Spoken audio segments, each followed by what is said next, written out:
Assalamualaikum warahmatullahi wabarakatuh. Kami dari kelompok 3 Selula kelas 11 IPA 2 ingin mempresentasikan jaringan epidermis pada tumbuhan. Sebelumnya perkenalkan, nama saya Alif. Perkenalkan, nama saya Rahman Abdul Qadir. Perkenalkan, nama saya Abdul Rashid. Perkenalkan, nama saya Dewi Dewati. Perkenalkan, nama saya Adina Fantri. Dan satu lagi teman kita yang bernama Satria Nusapitra.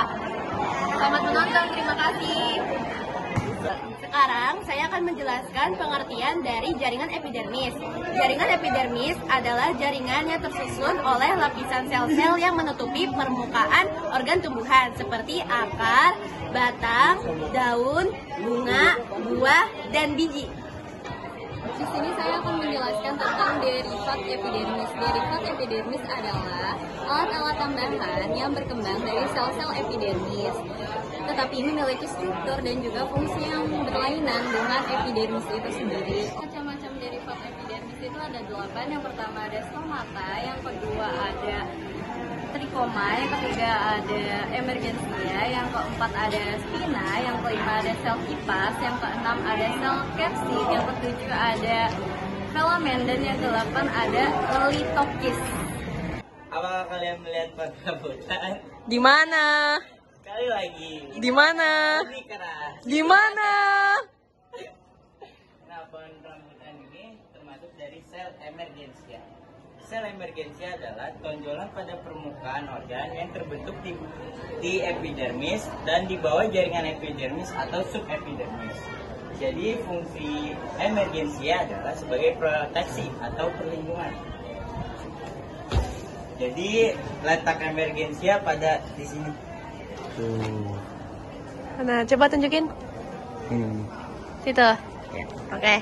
Ya. Selesai. Kawan-kawan, apakah kalian tahu dari salah satu derivat epidermis itu ada yang dinamakan dengan spina.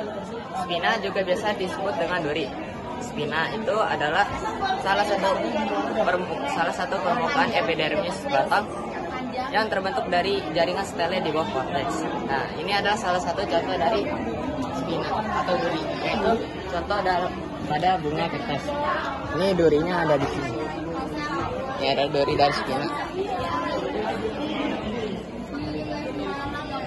Sekarang saya akan menjelaskan tentang sel kipas. Sel kipas adalah alat tumbuhan pada epidermis yang tersusun oleh sel yang berdinding tipis.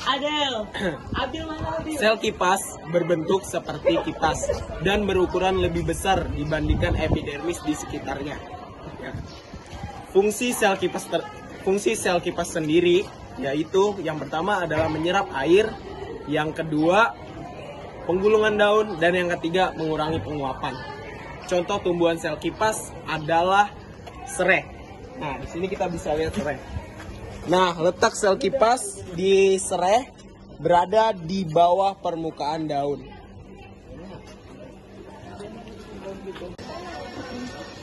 Ketika tumbuhan kekurangan air, jumlah dan ukuran sel kipas akan meningkat sehingga daun akan berubah atau mengalami penggulungan. Sekian dari saya. Assalamualaikum warahmatullahi wabarakatuh. Saya akan menjelaskan tentang sel kersik. Sel kersik adalah bagian epidermis dengan bentuk bulat, elip, alter, atau plana yang berisi kristal kersik. Keberadaan sel kersik menyebabkan permukaan batang tumbuhan menjadi keras. Misalnya pada tumbuhan dari famili Poaceae seperti tebu. Fungsi sel kersik adalah memperkuat batang. Contohnya ada tebu. Di sini ada di bagian batangnya dia keras. Oke, kali ini saya akan menjelaskan tentang filamen. Filamen adalah derivat epidermis yang terdapat pada epidermis akar gantung tumbuhan epidermis seperti anggrek. Filamen bersifat atas sel-sel yang mati dan seringkali juga disebut dengan filamen ganda. Fungsi filamen adalah untuk menimbun air yang diperolehnya dan mengikat oksigen. Contoh dari filamen itu adalah anggrek. Itu seperti anggrek yang ada di sini. Bisa dilihat anggreknya. Sekian penelitian dari kami. Wassalamualaikum warahmatullahi wabarakatuh.